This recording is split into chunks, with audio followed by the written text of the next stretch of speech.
پوچھا گیا کہ جب سکرات کی حالت میں ہو تو مرنے والے کو کس طریقے سے رکھا جائے، اور جب مردہ ہو جائے، مر جائے تو اس کو کس طریقے سے رکھا جائے، اور اسی طریقے سے غسل دیتے وقت اور قبر میں رکھتے وقت کس طریقے سے رکھیں۔ دوسرا مسئلہ یہ ہے کہ مردے کے ناخن اور بال کاٹ سکتے ہیں۔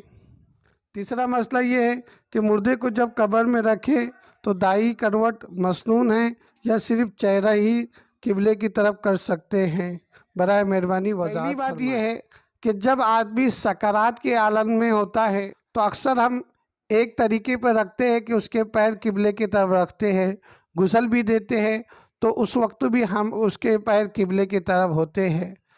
اب اس بات کو اچھی طریقے سے سمجھیے۔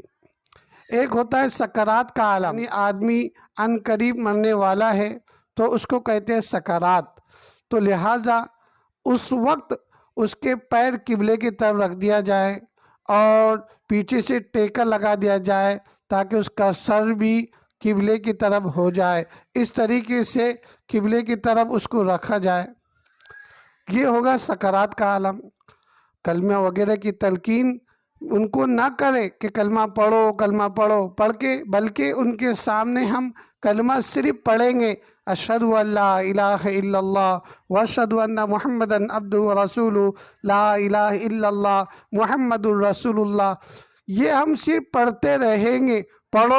کلمہ پڑھو، اس کی تلقین نہیں کرنا چاہیے۔ یہ بھی ایک نقطے کی بات ہے، اکثر لوگ تلقین کرتے ہیں کہ کلمہ پڑھو، غلط ہے۔ اگر اس وقت جو اس کو تکلیف ہوتی ہے اس کو ہی معلوم، کہیں اس کے منہ سے یہ بات نہ نکل جائے کہ جاؤ میں کلمہ نہیں پڑھتا، تو یہ غلط ہو جائے گا۔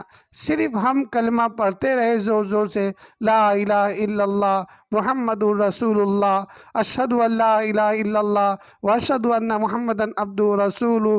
وہ جب تکرار ہونے کی وجہ سے اللہ نے چاہا اور مرضی خدا اگر رہی تو مرنے والا جو ہے اس کے زبان سے انشاءاللہ تعالی یہ کلمہ نکل پڑے گا اور روح قبض ہو جائے گی۔ تلقین نہ کرے۔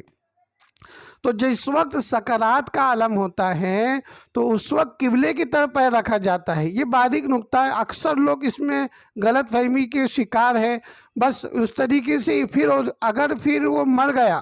اب سنیے، آدمی جب مر گیا، سکرات کے عالم میں تھا، سکرات کی حالات میں تھا، تو اس وقت ہم نے اس کے پیر قبلے کی طرف، سر بھی پیچھے سے ٹیکا دے کر اس کا قبلے کی طرف رکھ دیے، اس طریقے سے پورا ہم نے رکھ دیے۔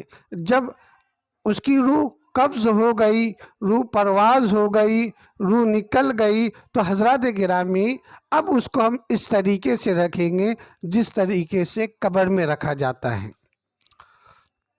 اس کا آسان طریقہ سمجھیے۔ اب ہم اس کو حی علی الصلاۃ کی طرف سر کر دیں گے، حی علی الفلاح کی طرف پیر رکھ دیں گے۔ یہ آسان زبان، یعنی اب ہم قبلے کی طرف پیر نہیں رکھیں گے بلکہ حی علی الصلاۃ کی طرف سر رکھیں گے، حی علی الفلاح کی طرف کیا رکھیں گے؟ پیر رکھیں گے۔ اسی طریقے سے غسل بھی دیں گے، اب اسی طریقے سے دیدار بھی کرایا جائے گا۔ بہت سارے لوگ پیر باقاعدہ قبلے کی طرف رکھتے ہیں اور جب قبر میں ڈالتے ہیں اور جنازے کی نماز پڑھتے ہیں تو اس وقت پھر کیا کرتے ہیں؟ یہ ترتیب اپناتے ہیں، یہ غلط ہے۔ لہٰذا اس بات کو سمجھیے، سکرات کے عالم میں ہی صرف قبلے کی طرف پیر رکھے جائیں گے، یہاں تک کہ سر بھی پیچھے سے ٹیک لگا کے جتنے اعضاء اس کے قبلے کی طرف ہوتے ہیں کر سکتے ہیں۔ سکرات کے عالم میں جب وہ فوت ہو جائے، مر جائے، اس کی روح نکل جائے تو پھر ہم حی علی الصلاۃ کی طرف سر، حی علی الفلاح کی طرف پیر رکھیں گے۔